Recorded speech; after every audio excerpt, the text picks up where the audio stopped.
Naomi Kanakia, thank you for joining me. Thanks for having me. So you are writing a book about the classics, right? And you have a book coming out with Princeton University Press, right? Tell me a little bit about like what made you want to dedicate, a year or two of your life to writing a book about the classics. Well, back when when I first started wanting to seriously be a writer of fiction, 15 or 16 years ago, I was like, oh, I should read all these great books that people always talk about, like Tolstoy and Melville and all these books. And so I bought a book called The New Lifetime Reading Program, and I typed out the list of books recommended by this volume.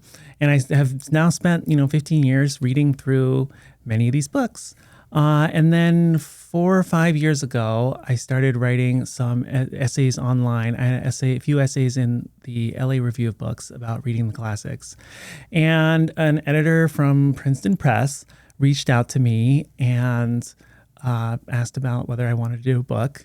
And at the time, it was between agents and my career prospects seemed pretty dim. Yeah. And I was like, I want to work. I like to work. Someone wants me to write a book and I want to write books. So I worked with him on a proposal. I really love books about reading the classics. Mm-hmm. I really like the angry polemical books. Like I like Alan Bloom's Closing of the American Mind. Mm-hmm.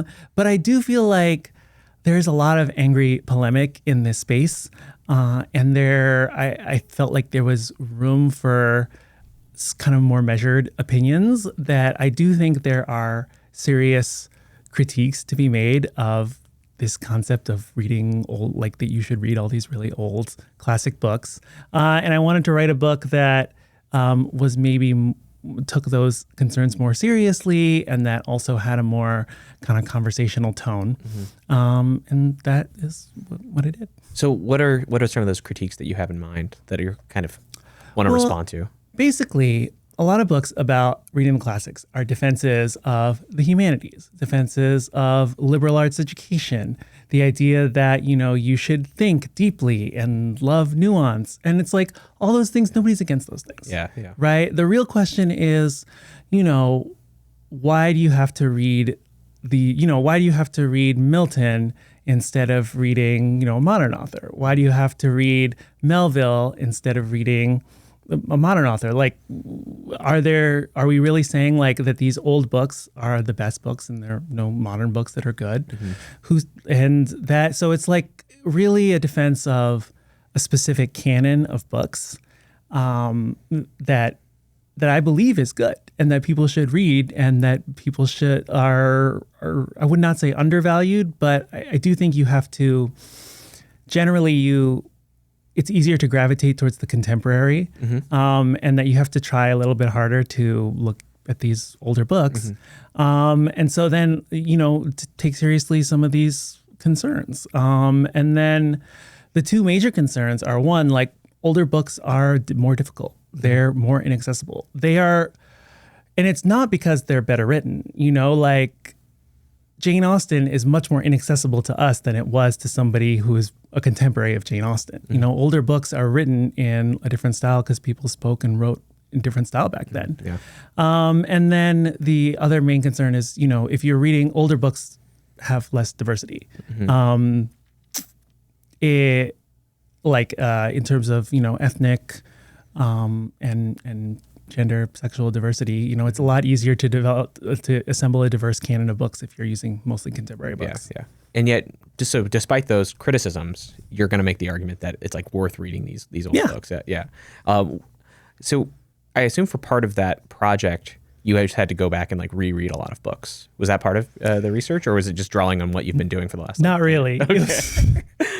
Mostly it was an excuse to mentally return to a lot of my touchstones. So in each chapter, I try and, basically one thing that I really think marks these older books is a sense of integrity, and a sense that they are able to look at both sides of a question and treat both sides fairly. And so it was just an opportunity for me to go back to some of my favorite books and look at the ways that that's true. So, I have a chapter where I write about Anna Karenina and Middlemarch, and I have a chapter where I write about like the Crito and the trial of Socrates. And so, and then I do have kind of a recency bias. So I was reading a lot of Nietzsche while I was writing this book. So there ended up being a lot of Nietzsche in there. Cool. I love it. So it is somewhat scattershot. It's a lot of my touchstones, and which I'm open about. And then I haven't read every great book. So there are a bunch of great books in there that are in my great books list, which I list in the appendix. And I'm like, I haven't read these books. I think they're important to read. I believe in the wisdom, but it's that a lifetime. Created this list. It's a lifetime. It's a lifetime. I'm not program. dead yet. Yeah. So you've got a few more years to try to knock out this list. Were there any books when you were reading through that list that really surprised you? I have lived with this list now for so long. I think when I first came to it when I was 23 or 24 years old. So, and I'm trying to recall what I thought when I was looking at it. I was like, yeah, I've heard of most of these books, or I've heard of at least half of these books. So the other half are probably books that I should have heard of. Now looking back, like the list that I used was revised in 1999 to include a lot more world literature. So it has these East Asian and like Persian and South Asian books that normally are not necessarily on a book list like this. They wouldn't be in like something Harold Bloom was writing. It just like wasn't in his focus. Maybe for good reason, because they're quite inaccessible. Okay. Like some of the books are not. Like Tale of Genji, anyone can pick up Tale of Genji. But like Romance of the Three Kingdoms, which I just picked up innocently as 25-year-old, started reading through. I was like, what is this? Yeah. My wife's Chinese, and I told her I was going to read like the 3 Chinese classics, and she's read them. She read them when she was in school. And she looked at me, she's like, why would you do that? Like, she's like, you're going to struggle through these books. Yeah. And I mean to read them, but she's like, you just have to be prepared. Like you're not going to like them at first. You're going to eventually come to see why they're great, but you're not. I mean, I loved Romance of the Three Kingdoms, but like when I look back at it now, like I knew nothing about China. Yeah. Like it was about the breakup of the Han Dynasty. I was like 100 pages into this book. I was like, wait, is this a true story? Yeah. Like one of the most famous stories in Chinese history. Yeah. I don't know anything about the geography of China, which is like a lot of it deals with these battles on these rivers. Like I don't know anything about this. Yeah. I was just reading Shuangzi on my Substack, and one of the problems that you face is that some of the stories in Shuangzi, I mean, it's all parables, like these philosophical parables. They'll just start referencing people. And some of them just have like very descriptive names, and you can tell they're kind of characters made up for the story. And then in the middle of that, they'll be like, and then they went to go see this lord, and they'll name him. And I was reading it with someone who's actually like studied Chinese philosophy, and he's like, oh yeah, that's a very famous person. So he's there for a reason, because like, politically he was very famous. So he's like standing in for this. I was like, oh, I couldn't possibly. No amount of notes in that edition was ever going to get me there. I was like, I apparently have to study the entire Warring States period in order to understand this literature, where, I have a basic grasp of European history. So if I read Shakespeare or something and there's like some kind of allusion to something, I can at least muddle through and sort of have an idea of it. And then I'm Indian, and so at some point I started reading the Mahabharata, which was also in this list, the unabridged Mahabharata, which is 10 volumes long and is like 10 times longer than the Iliad and the Odyssey combined. And I started reading this. I was like, I don't think an American could read this. Like I don't know. Like I'm so familiar with this story. Like what would anyone who's not Indian make of this? Yeah. Are there like sort of standard abridgments that you think would be better for people? Or this was something people ask me all the time. The weird thing is in India there are these very standard English language abridgments. Like I'm gonna like the Subramanian is the book that's like in many houses in India. It was in my parents' house growing up. But then those abridgments are not available in America. Wow, okay. In America there is a one that is in verse. Most of them are prose translations and prose abridgments. But there's one that very well-known one that's in verse that I'm forgetting the name. It's by like a woman who's married to an Indian man. Her name is like Carol. I'm not going to say her last name because I'll forget it. Yeah. I keep meaning to look into that and see whether they're any good. Yeah. There's nothing from like Penguin Classics or anything? Oh yeah. But the Penguin Classics one is really not good. Oh, because the Penguin Classics one, to abridge the Mahabharata, you have to be really confident. because you're leaving out so much. You're leaving out 90% of the book. Yeah. And the Penguin Classics one really will have these like long italicized passages where they try and explain what's in the part that they left out. So half of their abridged version is just explanations of the stuff that's not in the abridged version. And then you wonder, like, why am I not reading the full version? But I admit, I'm never going to read the 10-volume. No, definitely not. version. Like, I am painfully aware of the fact that I will die one day, and the amount of time it would take me to read those 10 volumes is simply I mean, even my dad. My dad was like, "Why would you do that?" Yeah.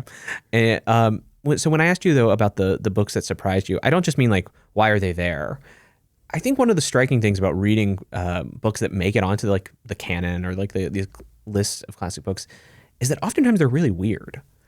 Moby Dick is sort of famous for being dry and boring if you tried to read it in high school. I don't see how anyone gets that impression though, because Moby Dick is like, it's just a really weird book sometimes. And I think that's why it's so great. But were there any other books like that? I mean, Moby Dick's like the easy example. Oh yeah. I mean, like I had no idea what was in most of these books. So, and almost always when I open them, I'm like, there's just really strange. Moby Dick is a great example. I mean, for Moby Dick, the very weird thing is like this relationship between Ishmael and Queequeg that dominates the first third of the book is so homoerotic. You're like, what's really going on here? And then it's like, there's all this stuff about whales and there's all these philosophical passages.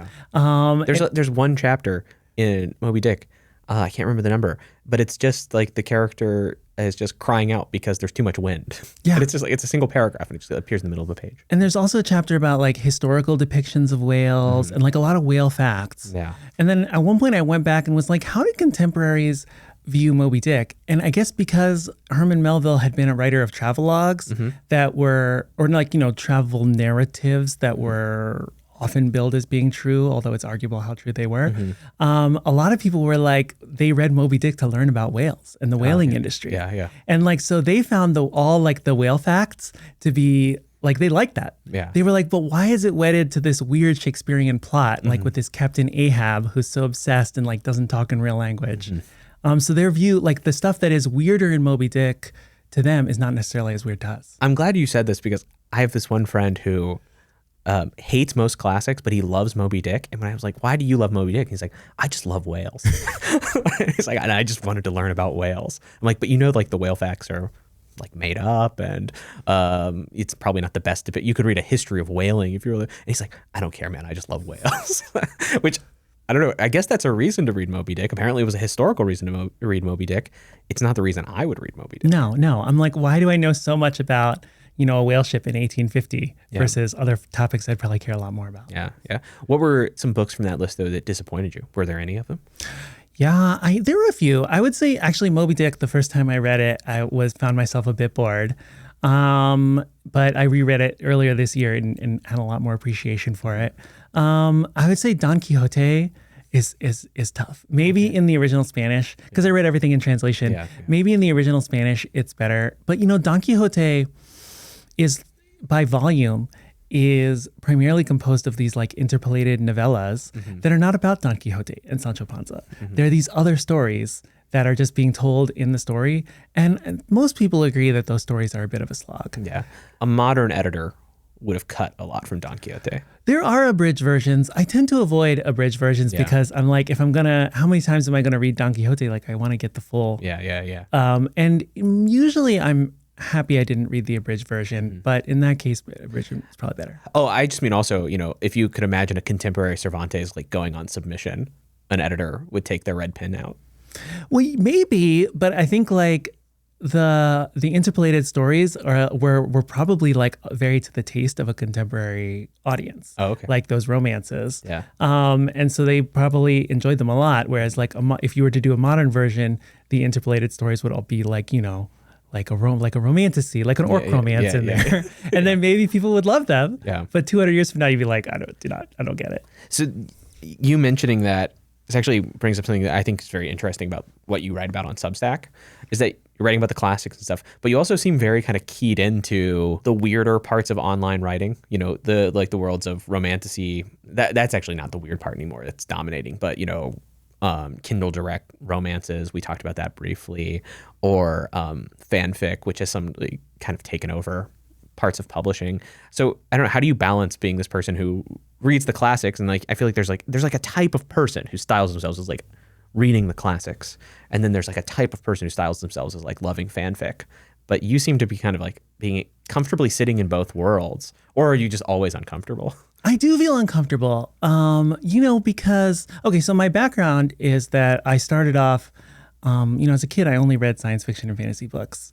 And then I started off wanting to be a writer of science fiction and fantasy, and that's mostly what I wrote for years. I was in like a lot of the science fiction fantasy journals, and I was like very steeped in that fan culture, which is science fiction fantasy is like just this world in itself with its own critical apparatus, its own awards. You could spend a lifetime just trying to read the sort of classics of science fiction and fantasy to see how the genre has developed in 100 years. Yeah. Because there's so much. Yeah, exactly. So that was really my orientation. And then like reading the classics was kind of just trying to see what else is out there. And, those two things, reading popular fiction and reading the classics, they are a bit at odds, because the classics, they exist because they're kind of above, popular culture. It's the best that has been said. Right? Yeah. But that Matthew Arnold formulation. And so you have to say that reading Moby Dick is a better use of your time than reading like a self-published orc romance. And I do believe that, but I also think like like with certain types of contemporary writing, like there's just a lot of energy in there. Like it really represents people's passions and it comes straight from the id. And I like you really see what the times are like. And then I also think, whatever our current conception is of literary merit is also bound in history. So in 100 years, like, when they look back, like what they see as the classics might be different. Like I went back earlier this year and I reread Uncle Tom's Cabin. And I read Uncle Tom's Cabin. So Uncle Tom's Cabin is like a novel from 1850 that's basically an anti-slavery polemic. It was by far the most popular novel of the 19th century. And I went back and I read it and I was like so blown away. I was like, there's so much passion, there's so much energy in the book. And for years, this was considered a great novel, like a canonical novel. Now it's really fallen into disrepute because this whole idea of writing a novel to convince somebody of like a political viewpoint has kind of fallen into disrepute. But maybe in 100 years, people look differently. Yeah. Do you think are there going to be orc romances on the list of classics? Has anyone written? I do think that actually quite specifically, like when I look at so there's this whole monster romance subgenre, and it like has created its own critical apparatus. Like these fan writers write about these monster romances and the various tropes and like how to do various things well. And it really reminds me of the early days of science fiction. When people, you have these sci-fi fanzines of people who just felt compelled to explain why this stuff was so good and why it was better than, contemporary published writing. Yeah. And those self-published fanzines, they're very amateur. They're often kind of poorly edited if you go back and like look at them, but they're like teeming with life. Yeah. It's just like, I think people don't know this now, or this has been sort of lost because we talk about fandoms and we just mean groups of fans. But like in the science fiction world, especially, fandom was like, there was like this community. You met everyone at the same like at same conventions. The writers knew the fans there because it was so small. And then they would put out, these fanzines, maybe sending them to 500 people. And you can just see them like they're all just trying to figure it out, right? And they're having like big debates about like what this thing is that we all love. Because now we look back and think like, oh, science fiction is like fairly well defined. I know what a science fiction novel is. I know what fantasy is.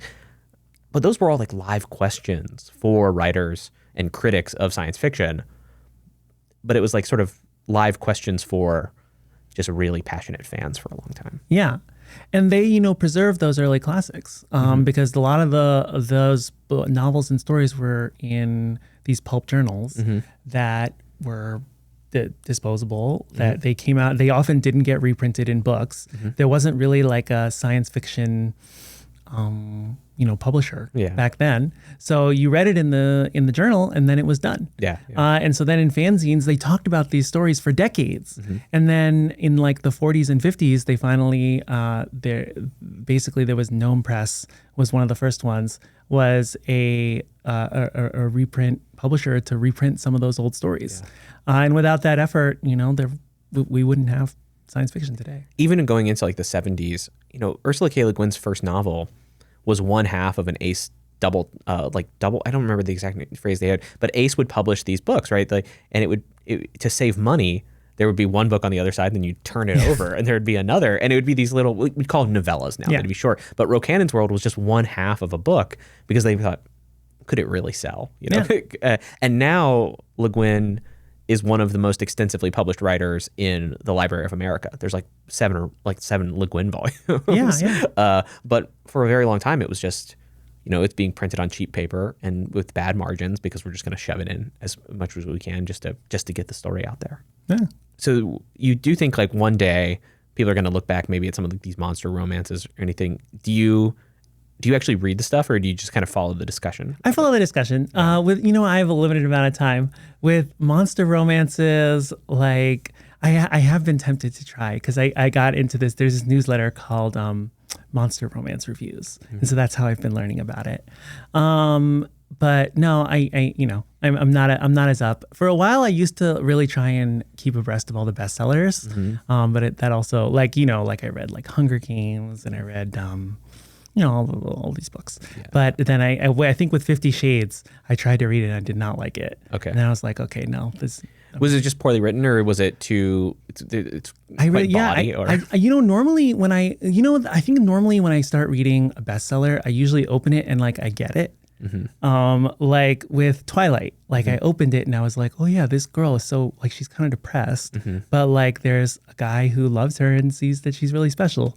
With 50 Shades, I opened it, I just didn't get it. I just didn't see the appeal. Yeah, I see. Interesting. I think 50 Shades was one of those books that I remember just seeing like lots of women in my life. It came out, I think, when I was in high school, but like just lots of women in my life like had a copy somewhere, and I was sort of shocked because there were people I wouldn't even consider readers, but they had it. I think my mom and my grandma owned a copy, and I'd like to not discuss that any further, I suppose. But it spoke to some people. But I've never even read like a sentence of it, so I couldn't say if it's actually bad or not. I mean, actually, like thinking about this question of whether I read like all this like paraliterature. I mean, one of the reasons is like I produce this paraliterature to myself, right? Like I put short stories on my newsletter. Self-publish them. And so I'm like, that's the community that I tend to be more like. If I see someone doing fiction on Substack, then I tend to pay a little bit more attention. Yeah, but you're weird, okay? Yeah. And I say this because that's a compliment, because you write self-published fiction on your newsletter, and you write self-published fiction on your newsletter that gets critically discussed in the New Yorker. Yes. So how did that feel to kind of have like? Have any of your books that were published through big presses or anything, were they getting discussed? No, in the New so Yorker? I'm the author of 3 young adult novels and a novel for adults. 2 of those books came out last year, and none of my books would have ever been discussed in the New Yorker. So I also write these short fictions. They're in a very like different, unique style. That I could talk about, but last October I published a novella on my Substack that was in this style, and I guess I have a subscriber, Peter C. Baker, who writes sometimes for the New Yorker, and he really liked my novella, and he pitched a story to the New Yorker about like whether there's good stuff being self-published online. And used my novella as an example. I mean, it was like an insane experience. Yeah. Like Ross Barkin, who I think you have interviewed, he texted me at like 5 a.m. on Sunday being like, there's like a New Yorker article about you. And I started reading, I was like, I didn't really have words for it. They didn't reach out to you to ask you about it or anything? No. They just mentioned it. Yeah. So let's talk about that style though, because you do have a very distinctive style when you self-publish. So why don't we describe that first, and then I want to talk a little bit about your evolution. Yeah, I call my style the tale. Basically 2 years ago, I started reading a lot of early modern prose fiction. I got really into the Icelandic sagas, which are great. Basically, the country, the island of Iceland was well known during the Viking and post-Viking era as like a home to tale tellers and skalds. And then at some point during the 12th and 13th centuries, they started writing down all those old tales. And they're basically novels. They're in prose. The most famous ones are about like various petty squabbles and disputes, a lot of lawsuits in Iceland. And so I started reading a bunch of these, and I was really struck by how they're recognizably novel-like, but they don't have any of the conventions of fiction. Like they don't have a lot of description, they don't have a close point of view. It's kind of like you're just telling the story as easily as I would tell you a story. Yeah. Like, you know, there was this guy, Njal. He had a wife, Bergthora. She got into a fight with, you know, his friend's wife. And at no point when you were telling me that story, would you then go into like talk about his blushing cheeks as he was, you know, embarrassed by something, or, you know, the way that his finger was tapping on his coffee cup, or you know, these kind of close zoom in details that I feel like a lot of contemporary fiction really likes to focus on. Yeah, and so I read a bunch of other early prose fictions. I read a few ancient Greek novels. I read The Golden Ass, which was like an ancient Roman novel. And I think inspired by that, I started to write my own tales in kind of a very similar style. And then I felt like there wouldn't really be a lot of appetite in literary journals for tales written in this style. The style is very stripped down, has a strong point of view, you know, goes in and out of different heads. It has very little description of setting, scenery, and tends to, like, I have very strong opinions about the stories too. So like, I'll like interject my opinions about what's going on. And so I started self-publishing those on Substack. And what was the response when you started doing that? You know, I mean, basically the early response was pretty good. Like one of my stories must have been reposted on Reddit or something, or some newsletter, because it created a lot of inbound traffic. I also learned how to write stories about like discourse topics. And so, yeah, there's a whole technique to it. But the response was pretty good. Yeah, you don't write a lot of like takes or think pieces on your newsletter. This is stuff that I tend to read, but you tend to like weigh into something that people are concerned about, but you do it by like telling a tale. By writing a story. Yeah. Or a parable. And so the response was good. I would say, like, you know, at least, especially for the first year, the response tends to be better to my like nonfiction, my essay type stuff, but it was at least good enough that I felt like it was worth doing. And then you also have to compare to what's the alternative, right? Like I now have 20 years of submitting stories to literary journals where it's a lot of rejection. And then when the story comes out in a journal, like you're not really clear whether anybody's ever read it. So with my newsletter fictions, you know, it goes out to my subscribers who are interested in. Some people read it. Some stories get more engagement than others, but I'm usually pretty happy. Do you submit it all to any journals? I do. I still submit to science fiction and fantasy journals because my hit rate is better. And then I also kind of believe a little bit more in the ecosystem. Like it feels like there are more readers, and then it feels like it's a little fairer. Like there's something could actually happen. You know, generally, like, I mean, I'm going to get in trouble saying this, but I don't think it's too controversial to say like awards in the science fiction and fantasy world tend to go to people who are like really popular with fandom. Like who go to a lot of conventions and are like well known in that world. The way that they're structured would incentivize this. I mean, if for people who don't know, a lot of those awards are being voted on by the attendees of conventions. Yeah. It's not like a 3-person panel who gets to just deliberate. Yeah. Which I almost think is good because like there's something democratic about that because you can just go and be personally popular with this small group of voters. That's not me. So like I don't have the world's strongest hope that I would win an award, but it could happen. What's interesting about those awards too is that it is democratic, but it doesn't just go to like the best-selling books. It really is like what's popular with like this kind of self-selecting group. I mean, like if you were going for a fantasy and science fiction award and it was just going to go to the guy who sold the most books, every award would go to Brandon Sanderson for the last 5 years. I think Brandon Sanderson's won a Hugo for a novella and has never won an award for any of his like best-selling series. But if you can sort of be in the minds of fandom and, you know, be a part of the community, like you're typically a little more rewarded. Yeah. Yeah. But do you have any interest in sort of like doing that, sort of like the elbow rubbing, going to conventions, doing panels, kind of engaging in that? Or is that? I don't know if it would really be that authentic. Yeah. I think that to do that, you should be reading what your peers are putting out. Yeah. Like, I don't think most of the people who win these awards are like studiously reading the magazines, but I do think they tend to read like whatever bubbles up as being particularly good. Yeah. There are a lot of, in the 10 years it's been since I stopped paying close attention to the science fiction world, there have been a lot of, short story writers and novelists that have gotten a lot of attention, and I haven't read them, right? Like I never read like Murderbot. I haven't read like most of like N.K. Jemisin's books.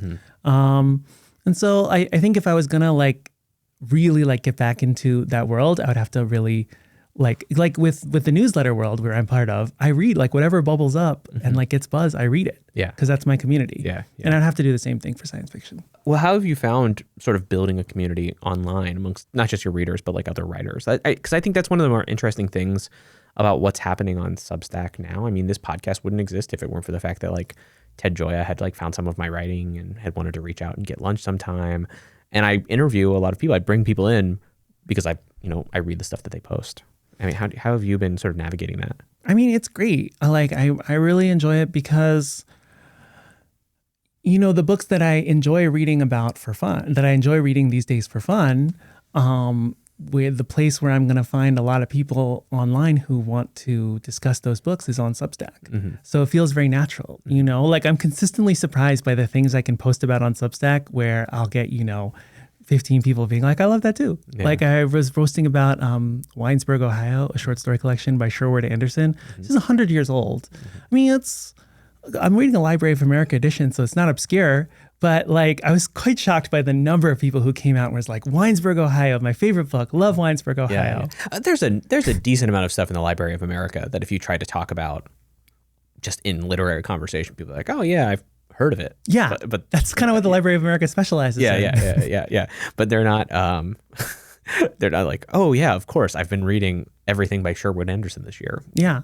Who does that? And so for me, that makes it really easy because, people are attracted to my content because they like my approach to literature and the stuff that I read, and I'm attracted to them for the same reason. And so it ends up being like a natural. Yeah. Let's go back to the style question for a moment though, because there's more there. Because so you write these tales on Substack now. They're really stripped down. You tell a lot of story with very few words sometimes, a couple thousand words, and you're telling a fairly large narrative arc. And one of the reasons you're able to do that is because you're not giving in to these long descriptions, these like sort of sensory details. And you're definitely okay with telling. Yeah. A lot of telling. A lot of telling, very little showing by comparison. But that's not how you used to write. So I was looking at some of your older books, especially The Default World. That has, the opening scene is like the main character goes to a coffee shop. They're sort of deep in her head. She is trying to suss something out about another character, but you're seeing visual descriptions of them. You're hearing some backstory, but it's all very really strictly in her point of view as well. Did you feel comfortable writing that style, or do you feel like you were trying to do something because it was the expectation? Yeah, I have I think, I've been writing fiction for 20 years, and you really try and I mean, I don't know how to make me sound good, but I feel like when you start off writing fiction, you are really imitating the models that Yeah. and trying to produce things that look like recognizable stories. And like, that things have to be different because in order to be good, something has to be different from what's come before. But, and then I think like a lot of the rhetoric is like that you're difference is ineluctable. Like your voice will always shine through, but you still want to produce something that kind of feels like a story or meets reader expectations. So, and then I think with that novel, The Default World, which was my bid, that was my bid for, writing a serious, important novel that would be taken seriously. I had written mostly young adult novels before that. I did an MFA program, but my first few novels were young adult novels, which I really loved writing and would still write if any of them had been commercially successful. Yeah. But I wanted to write for adults. And so I did, in earlier drafts of The Default World, it was in a much more kind of distant, omniscient perspective, because I really love these 19th century books that, are like, just have a more magisterial air. But as I was trying to interest literary agents, so in order to sell a book, you need like a literary agent, a middleman, to send it to publishers. And then my current literary agent did not like The Default World, and so I had to go find a new one. And literary agents were basically like they felt too distanced from the narrative. So I rewrote it. So I rewrote it to be more like immediate, more embodied writing. And no, I didn't like. It did not really feel that natural. Like that kind of writing has never felt that natural to me. I feel like I'm just don't have an eye for visual details, and it's not really how I think about the world. Yeah. So there's two different ways to criticize that kind of writing, or to talk about your relationship to it. One of them is what you just said, that you don't feel comfortable there. Do you think there are the other way though would be to ask about its limitations? Sort of to look at it more as like some objective criticism. Do you think there are real like limitations to the way that, novels are being written now, where it's like heavy on these sensory details, or, very embodied? It's a good way to put it. Yeah. I mean, I would say two things, that it is very particular to our time and place to write fiction this way. Like if you go and look at Jane Austen, there's not a lot of visual detail in Jane Austen. Even descriptions of characters will often be almost like moral in nature. Yeah. Like it might be ostensibly describing how a character appears, but there's like a sense of evaluation. Yeah. But it's not going to be like she was wearing a slim blue dress. Like that kind of phrase would never appear. Yeah. So over the last 200 years, we've kind of built up a set of conventions that are designed to like put you like right in the action and make you feel like you're living out kind of the living dream of the story. And then there's also been kind of a big divergence between, popular fiction and literary fiction. And that like now in popular fiction, it tends to be like a more plainer, more unadorned style. Particularly if it's set in a contemporary world. And then literary fiction really tends to dwell on these details, and also to have like a lot of lyrical, figurative language. And I do feel like we might have hit the end. We've sort of seen what that can do. Were there good examples of it that come to mind? Of literary fiction that's overtly lyrical? Yeah, that's overtly lyrical. I mean, like I liked My Struggle. Like I like Nausgaard, and like I still read him. And one of the things he'll do, I mean, it's obviously distant because he's reflecting on his past, but there will just be extended paragraphs where he's describing, a leather jacket he wore when he was 15 or something. Yeah. And I think he does it well. Oh yeah, I really like his description of cleaning out the alcoholic. Was it the grandmother's home? And there are just bottles everywhere. Yeah. That was very evocative. Yeah, I mean, I feel like I don't want to. I definitely think it is a tradition that has produced a lot of good work. It doesn't feel like the life is there. Any creative program eventually runs out of steam. Yeah, and you have to go looking for something else. And so you're sort of presenting an alternative, which is like give up on descriptions or largely abandon them and just tell the tale. Yeah, or tell stories that are closer to like the plainer language in which we speak and in which we write online.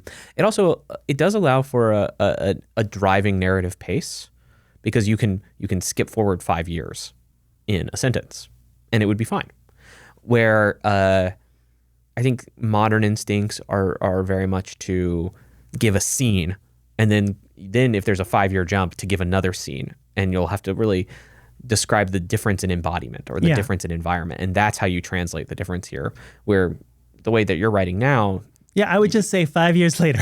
Yes, 5 years later, her heart had grown cold. I mean, that might not be a great sentence for you, but like you might write that. Yeah, like 5 years later, they split up. He moved out. He found his new place. Yeah.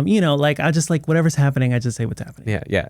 So are you really thinking of it as like I'm sitting across a table from you at a coffee shop or something, and I'm just telling you the story? I'm just telling you the story. Yeah. Was it unnatural though to sort of make the transition?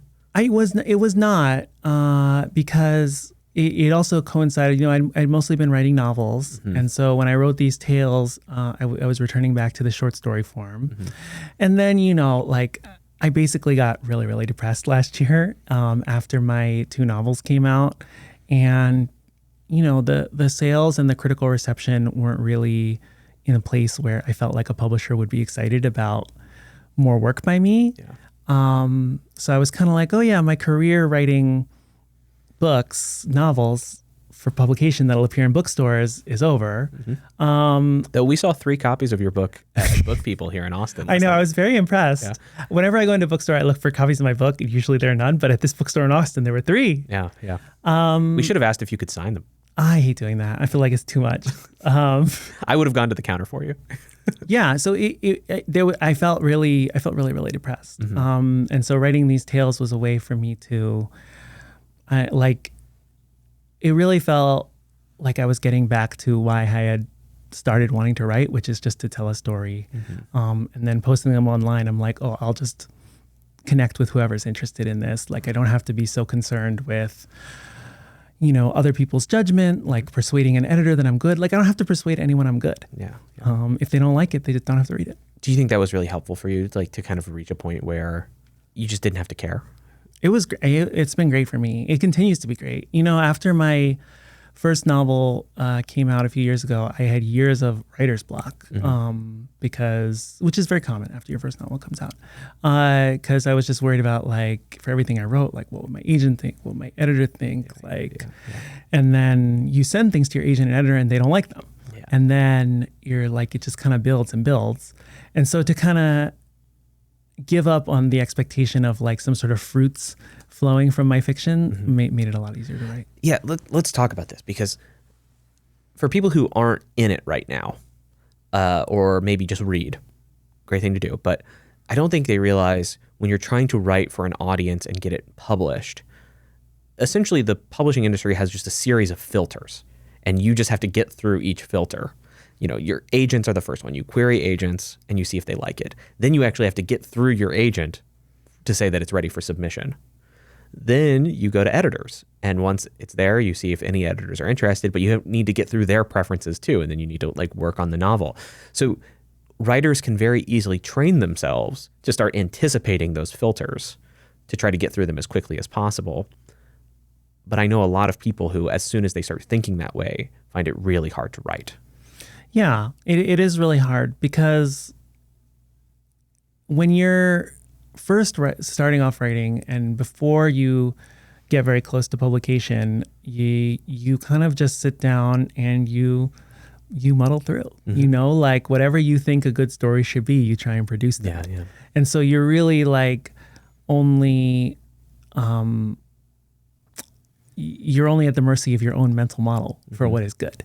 Then once you get closer to publication, and particularly once you sell a book, you kind of start to realize there are these other considerations, that books tend to excite people more, tend to excite both readers and the publishing industry more if they're somewhat similar to another book that has been popular. Yeah. And so there's a strong incentive to be like, oh, how can I tweak my book so that it seems a little bit similar to another book that can be popular, which kind of is not what you're supposed to do. Even in commercial fiction, the people write because they feel it, like it comes from somewhere authentic. But the rewards for that makes the difference between being published and not being published, is if you can convince someone your book is like just similar enough to another popular book. I mean, if you can write a book that feels authentic, that also happens to be similar to a trend right now, that's like the jackpot. Yeah. But it's very hard to consciously do that. The phrase that people will use is writing to market. Yeah. You know, they look at trends and try to write to it. And we talked a little bit about that before we recorded. And you don't have like moral qualms against trying to write to market. I definitely don't have moral qualms. Because I do kind of like, even for my Substack newsletter fictions, things tend to perform better with my audience if like there's a hook to some sort of discourse. So like I wrote a story recently that was one of my best performing stories that was about like the literacy crisis and how ChatGPT, means kids won't be able to read. And so like I definitely think about ways that I can package my fiction, my style, to be more to appeal to readers more. So I definitely don't have moral qualms. It can be pretty hard in practice. And yeah, that's where I stand. Yeah. So it's like, you're not opposed to it, but if you do it too much, it's a really good way to kill your creativity. It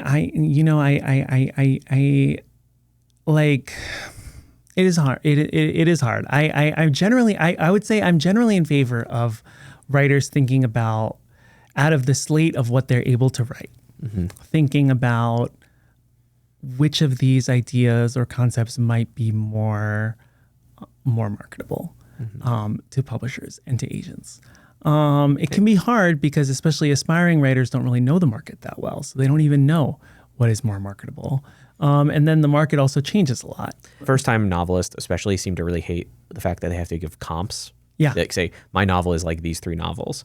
And they want to say like, it's like the Bible and the Iliad. And you're like, well, that's not a comp. It needs to be 10 years old or less. And ideally like 3 years or something. Oh yeah. First-time novelists, they also like really resist the logic of comps, where like they'll select a comp that's really not like the kind of comp that is meaningful to a publisher. Like they'll be like, oh yeah, this is like Portnoy's Complaint.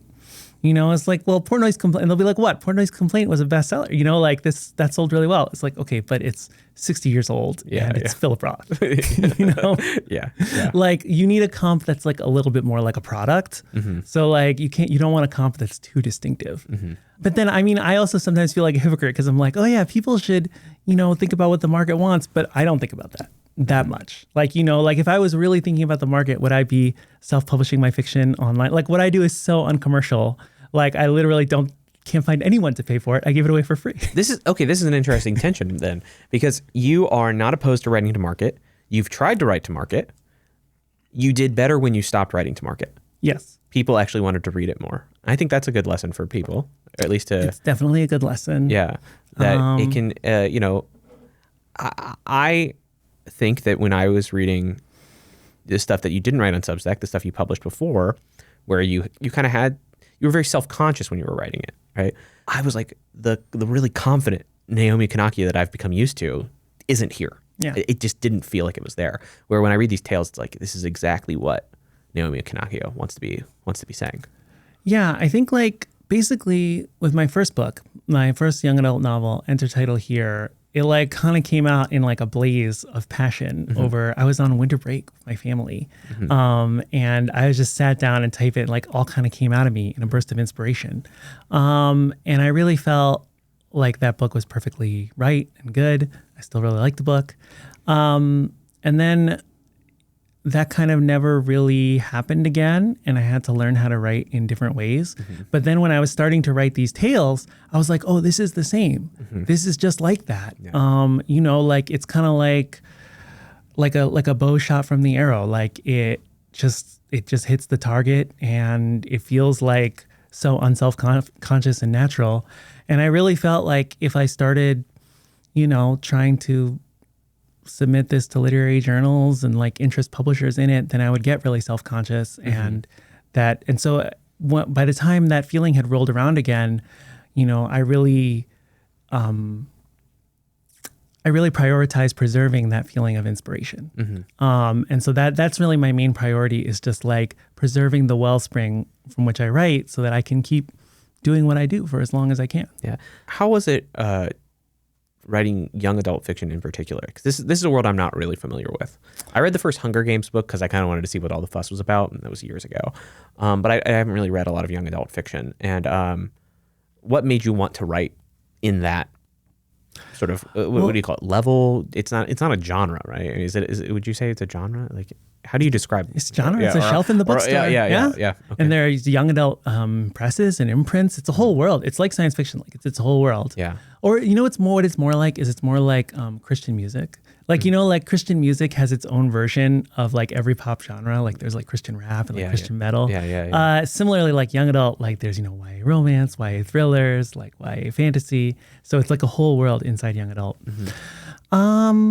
This was 2014 when we were in the middle of a huge YA boom.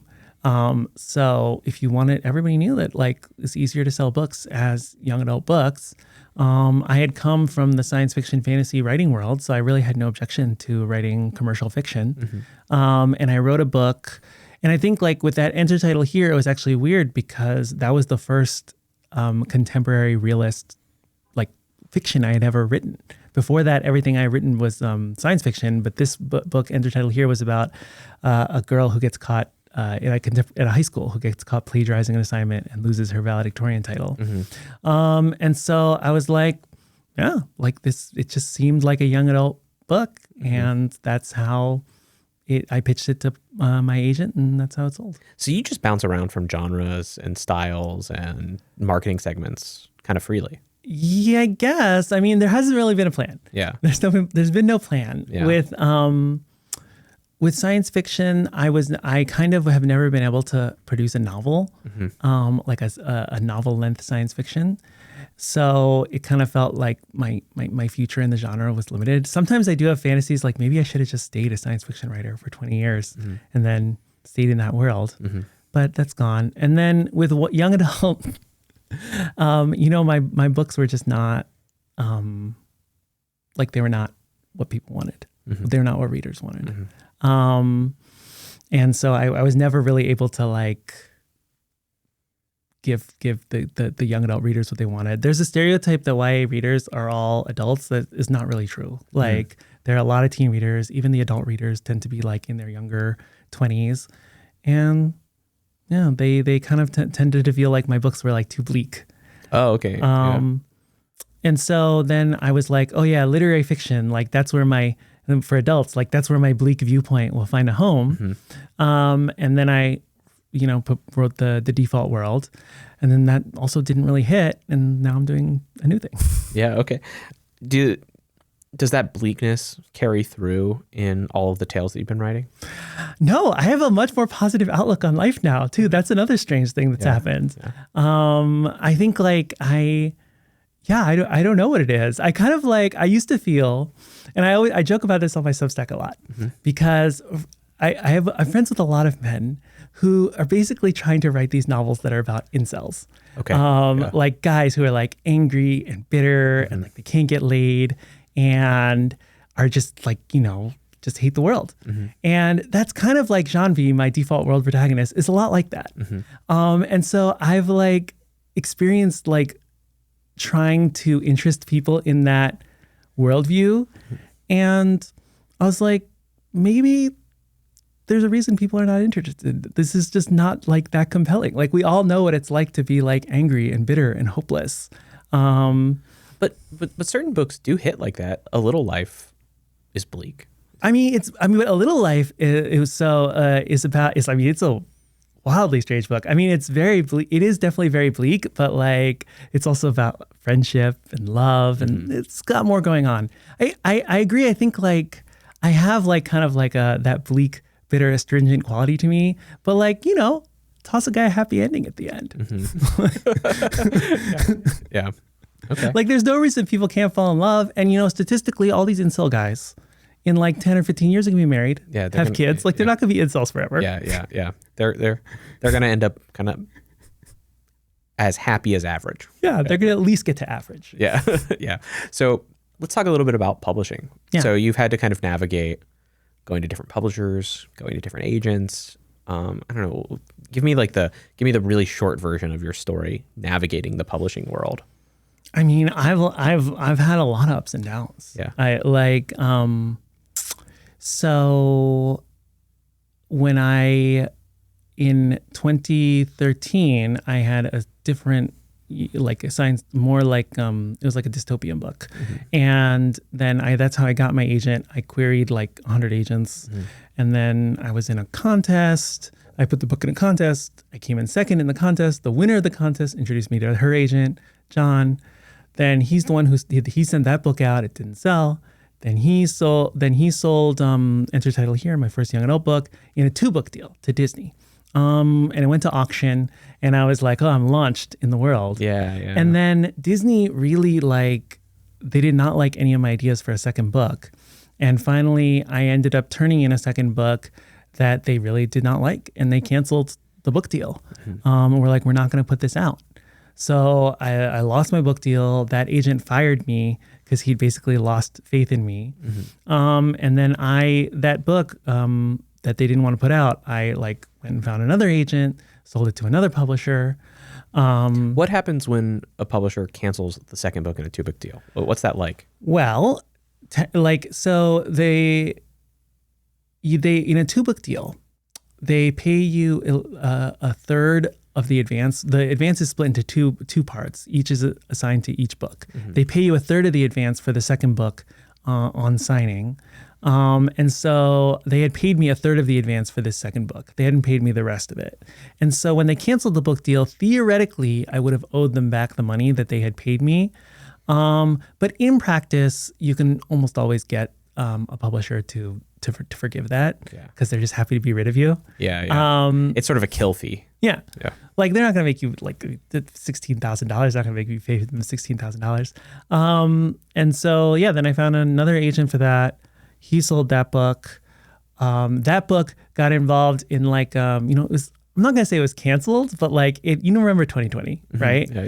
It had a flash in the pan Twitter controversy where everybody for a blogger in the Netherlands read this book and decided that the book was homophobic. Okay. And so for 3 days, everybody was talking about how this book was so homophobic.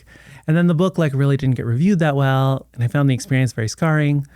So I was like, oh, I'm going to write for adults. And then that agent didn't want to send out my book for adults. And so I spent a year searching for an agent who would send out The Default World, the book that you didn't like that much. And I didn't say I didn't like that much. It's a mediocre book. I like what you're doing now considerably more than what I read from The Default World. I believed very strongly in the book at the time. Yeah. But I spent a year trying to look for it. And I mean, what's kind of funny is a lot of people I know who have had trouble with publishing, they have kind of a story about how the publishing world is not really into their demographic or whatever. But, in a lot of cases, I've been very on trend. This book that had the flash in the pan Twitter controversy, it was a queer romance at a time when queer romances were really blowing up. With The Default World, it's about a trans girl. And that was after Tori Peters had a lot of success with Detransition Baby. So agents really wanted trans narratives. And in fact, that year, when I was searching for an agent and when my book was not really selling very well, a lot of trans women sold their book for a lot of money. So it was really I just didn't quite have what people wanted. Yeah. And so then, publishing is very trend heavy. Yeah. It follows trends really quickly. Yeah. But that has not been a problem for me, right? Because I've been on trend usually. Yeah. But even when you're on trend, that's the thing is even when you're on trend, if you don't do it, if you don't produce the version of the trend that they want, it's no good. Yeah. So and then, and then the trend moves on. Then it moves on. And then you wonder, you're kind of sunk. Yeah. So, and then I found an agent for The Default World through a complicated thing. I basically sent another proposal for a YA novel to my editor at Harper, even though I didn't have an agent. And then she took it to acquisitions. And the thing about agents is there's no agent. Agents love selling books. It's so hard to sell a book. So if you go to an agent and are like, oh yeah, this book is almost a done deal, then they'll be really interested. Yeah. So I found an agent and then I made it kind of conditional on doing something with this literary book, and that agent sold this literary book. And I really like that agent a lot, out of the best of all my agents, and have very fond feelings for him. But, after you've done a book or two with an agent and you haven't had a big success, then kind of like the love is gone. Mm-hmm. They stop really believing that you will do great things. Yeah. And with every book, like, publishers are not going to be interested in a book unless they think it can potentially break out and make a lot of money. Yeah. Even books that they don't pay a lot of money for, they want to believe there is a chance that this book could do really well. Yeah. And so if an agent doesn't have that belief, then it's hard for them to sell a book for you. Mm-hmm. So, and then after, I kind of was giving up. I'm not going to sell any more books. I had this Princeton Press book coming out, which I had done on the side with my editor. I always think a lot of publishers and people at publishing companies, they're just NFT guys that just liked books a little bit more. They're just they're looking for what might be the next big thing. They're trying to get in early, and then they want it to blow up. Well, because their lives are also very hard. It's a contracting industry. Yeah. And with, in some ways, being an author is better because you can always write another book. You can always sell another book. You can always maybe convince people that your next book is going to be the next big thing. But if you get laid off, you're probably not going to get another job. Yeah. So they need to produce some number of hits to keep their jobs. But basically then in the last year, my Substack newsletter has got really, really popular, and this New Yorker thing happened, and now my career has been rejuvenated to some extent. Awesome. You've actually written a decent amount on Substack about publishing. You've been reading these books about publishing and about the publishing industry. What do you think your big takeaways have been from sort of this deep dive you've been doing into the ins and outs of the publishing world? I mean, the one thing that has been really interesting to me is that the publishing world is really about distribution, getting books into bookstores. Mm-hmm. And the publishing world is really geared up to try and place books in bookstores. Mm-hmm. And that is their major concern. Are they going to be able to get the book buyers to stock this book? It's another one of these filters that we were thinking about. Yeah. Yeah. I think it has been a little bit in the last 10 or 20 years, publishers have been doing a lot more marketing and PR. So that now there's there's a lot of publicists at publishers, and but they too are really focused on getting mainstream press coverage in New Yorker, Washington Post, New York Times.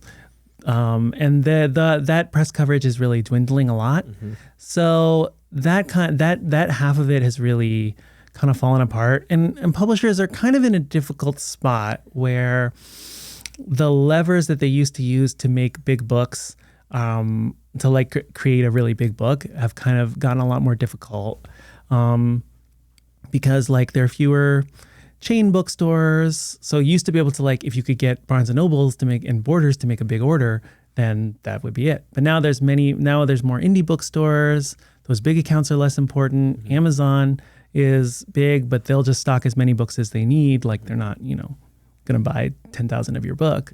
Mm-hmm. And then on the marketing and press side, it's less. So they're in a difficult spot. There was definitely a period of 10 or 15 years where if a publisher put a lot of money into a book, there was a decent chance where they could turn it into a hit. Mm-hmm. And it really seems like that has become a lot more difficult. And authors would actually, no one likes to talk about this, but authors would hire PR firms for their books too. That was a period over the last 10 years that became a lot more common. Mm-hmm. Is authors would hire PR firms, because publishers have this system where every season they have their lead titles, and their lead titles are the ones that their their press agents would pitch to outlets for a lot of coverage.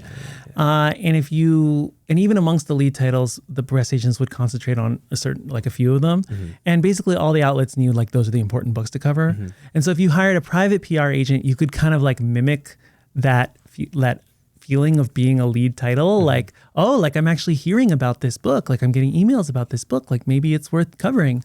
But then, editors kind of got wise to that. And then your private press agent just becomes more noise. Yeah. Yeah. So if you were talking to an aspiring writer who's putting out their first book, would you say don't bother hiring? I would definitely say don't bother. I mean, I wrote about this recently on Substack. I hired a private press agent last year, and not to like throw anybody under the bus, because I knew that they would like just send out emails to editors, and that's what they did, and to their contacts. And, you know, that I had 2 books coming out. I really felt like this was the last chance for my career, and I owed it to myself to do everything I possibly could. But in the end, it was a lot of money. Like it was like tens of thousands of dollars. And I feel like the results were not really commensurate. I mean, I've gotten a lot more press for my books from my newsletter, from doing Substack. And so in some cases, you're going to hire a PR firm for as much as your advance could be. Yeah. Yeah. And so that's a big bet. It's a big bet. I mean, I think like, right, you know, people's entire identity and self-image is tied up in being a writer, and like it's your dreams for yourself. So I understand why people do it. I just don't think the return is there. Yeah. This has been a lot about my fiction, which has been great. Okay. I'm glad. I really like that. Is there something else you want to talk about too? No, I really I felt like this question of like why my previous novel, The Default World, was no good. It's like, because the New Yorker review also made the same point. It's like, this previous book is not as good. Yeah. I don't really, I've thought about that myself. Like, I don't necessarily understand it. Like, it's hard to describe. Like, whenever I write something, like, I believe in it. And like, I was like lying awake at night, like crying, because I'm like, oh, this is a work of genius that is being ignored. And now, like, I also like whatever critiques I have of the publishing industry is like, ultimately, like, I agree that like maybe that book wasn't the one. Yeah. I don't know. I've already said a little bit about it, so I don't know how much you want me to just like trash the novel or something. But I just thought, like, I read it and I thought, a lot of people could have written it. Yeah, it's a book. Yeah. It's a book. The parts I was reading was just like, yeah, okay. Yeah. We could go back to that bookstore we went to yesterday, grab a few books off the shelf that had similar covers, and find passages that looked really similar. Yeah. And that was basically my view of it. And so it was kind of, it's a book. Yeah. But the stuff that you write online, I find like fascinating, and I find myself drawn to it. I when I start them, I want to finish them, and maybe it's also because of the length. Like, you're writing these short stories, and that helps. But yeah, it feels more distinctive. Yeah.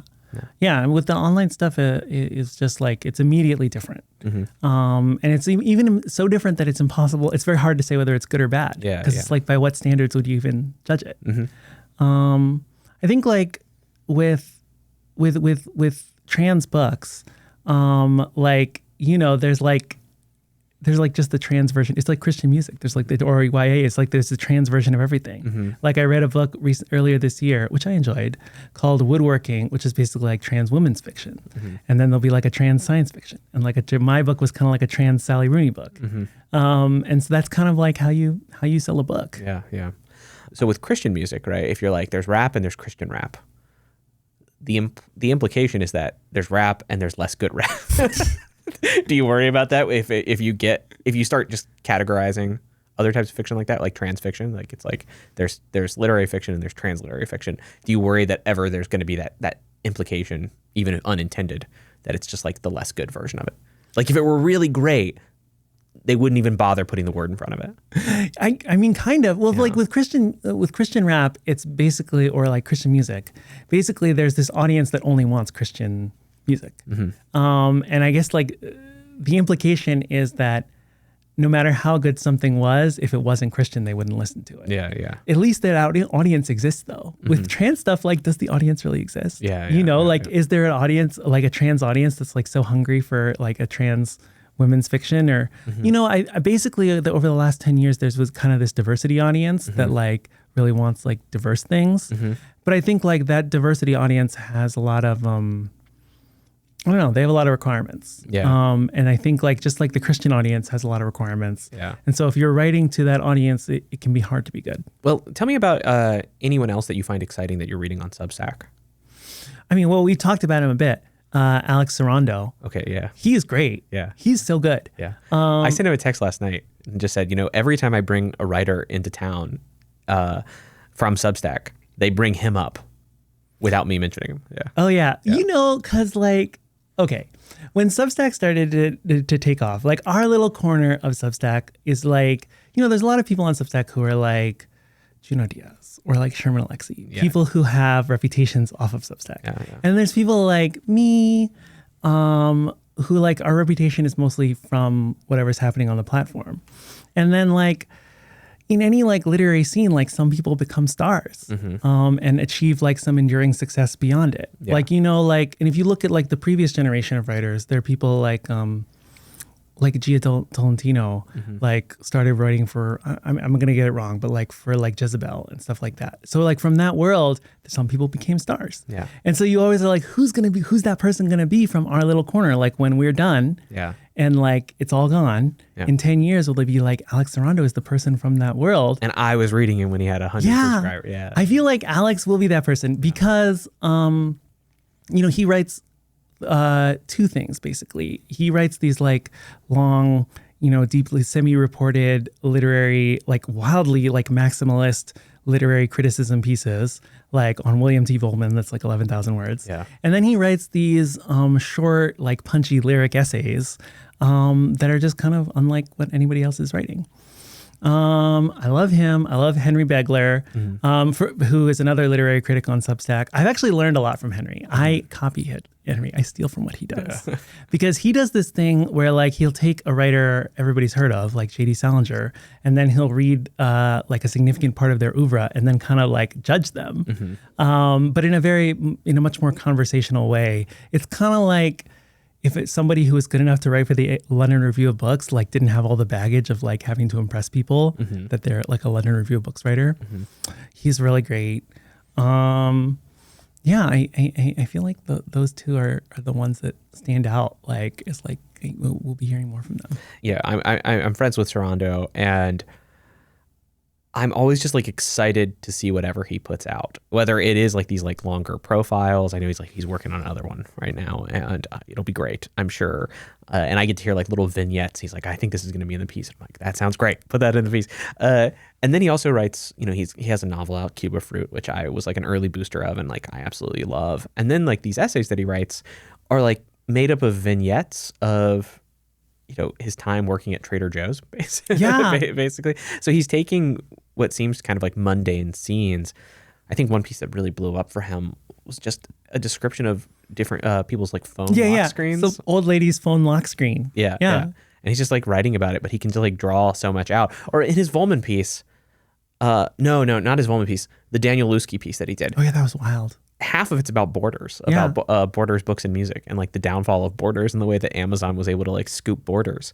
But it plays so well into the narrative of Daniel Lusky's later work after House of Leaves that you're just like, I don't know. He's one of these writers who I have a lot of trust in him now, so I will just like read whatever he writes. But when you first read him, it's a little disorienting because you're just like, why did we just change perspectives again? Like, why did the narrative just shift so much? Because it'll shift 5 or 6 times in like the first 2,000 words, and then by the end, you like hit something. Like he actually can land the plane, and you feel like, wow, that's real skill. And I like those are guys that are doing something that is quite similar to what you'd find in a magazine, right? There's also like bunches of people on Substack that are basically bloggers, right? Yeah. Like there's no magazine version of what they're doing. Yeah. Like on the philosophy Substack, you have like Bentham's Bulldog. Of like, read this guy, so strange. Yeah. Like maybe there's a world where people like Bentham's Bulldog are normal, but he's basically utilitarian. Yeah. He takes it to such an extreme. Yeah. Like I read a piece of his that I think was 100% serious, where he was basically like, humans should try and like pave over more rainforests. Yeah, he wants so that there's less wildlife, so there's less suffering because wildlife suffers. Yeah, he wants to eradicate most insects. Yeah, because most insects live bad lives. Yeah. And recently he's been all about miracles and how like, miracles prove like that whether miracles are real and like religious Catholic miracles are real or not. Yeah. I'm like, you just kind of like get a glimpse of these people and these little scenes that are just, they're so different from anything I would normally encounter. Yeah. I think and there's like there's a whole ecosystem on Substack too that's just like kind of writing like stuff you would have used to read like in The Cut or something, or like on Jezebel, and it seems to be thriving. It's not really what crops up, for me to read. But like occasionally I'll catch a glimpse of it and be like, oh, like there's a whole other world there. Oh yeah. But I've like found this corner of like delightful weirdos, someone who's like, I read 12 books by this obscure author just to write 3,000 words about them or something. And like, you're kind of my people, and I feel really good. Or Bentham's Bulldog, who, I'm a fan of. I think he's I think he's nuts, but he's like, he's just like this incredibly enthusiastic undergrad who has a lot of potential and just like thinks he has a good argument, and he just goes with them as much as he can. I called him a troll once in like a compliment. I was like, he's a bit of a troll, but he makes good points. And he's like, I am not a troll. Like, I mean everything. 100% sincere. I mean everything he says. I mean everything that I say. But he writes in like these short punchy but he doesn't write like philosophy papers when he's writing online. It's like it's written in short punchy paragraphs, lots and lots of line breaks, and then it should tell you like, a super strong argument for why you should. I mean, you could have a title from him that's like a super strong argument for why you should kill every insect, and then you say, I don't think we should kill every insect, and he'll be like, all right, why? And like, I don't know, he's kind of crazy, but he's fun to read. Yeah. Well, Naomi, we always end these episodes by asking for book recommendations. So I'm looking for something for the audience, something that you don't think anybody's reading, or that everybody should be reading, but for some reason nobody is. So do you have something for us? Oh yeah. Well, I already mentioned Uncle Tom's Cabin. I really think people should read Uncle Tom's Cabin. Yeah. It's hard to overstate. Like, this is a book you're reading that is part of history. It was published in an I'm going to get the dates wrong, but it was published in an abolitionist newspaper in like 1850. And then by a woman, like basically like a housewife, like a clergy or a professor's wife or something like that, who was an abolitionist, like kind of a classic 19th century type, Harriet Beecher Stowe, who's from a very prominent, family of abolitionists and progressive, busybodies. And it is about, basically it's about this guy, Tom, who is in slavery in Kentucky in a border state. And he's treated relatively well by his family and has his own house and has a wife and family. But then they fall on hard times. And so they have to sell him off to a creditor. And then he kind of goes through deepening circles of hell as he's sold further and further south to different owners who kind of have varying, steadily worse moral outlook. And it's just an incredibly powerful book. Because, this was written at a time when slavery was legal, and was written and there were many people who defended slavery and thought that it was a moral system in various ways. And it was written to kind of show that, there's no goodness under slavery, that even when you have this kindly family in Kentucky, that they they could fall on hard times and sell you to somewhere worse. And there's one guy, St. Croix, he's kind of one of Tom's owners. You can sense he's a pretty good guy, but because he doesn't have to work, he has this system where he profits off of other people's, labor in this violent, extractive way. He himself is also ruined, and he knows that it's wrong, but he is unable to extricate himself from it. It's just an incredibly powerful book. Was the best-selling novel of the 19th century in virtually every country. In the United States, it sold 1 million copies in the UK, which is kind of insane. In France, Germany, Italy, all over the world, people read this book. Yeah. And it aroused really violent passions and had a strong impact on our culture. And it also is part of a genre of novel that was very popular in the 19th century, the sentimental novel, novels designed to evoke very strong maximalist emotions that also have basically fallen out of fashion. I would say of sentimental writers, we basically, in America, we still read Louisa May Alcott, Little Women. And then in Britain, the major example is Charles Dickens. But this was like that this was good writing at the time, you know, like people will be like, see things that seem outrageously sentimental to us today and they'd be like, oh, this is a great effect, like I'm glad that I feel something. Yeah, I see. We love like ambiguity and complexity and like irony, but in these there's like, no, I want you to feel. Yeah, and I don't know, it's just a major part of literary history that is missing from many people's understanding. All right, well, that's great. Yeah. Naomi Kanakia, thank you for joining us. Thank you.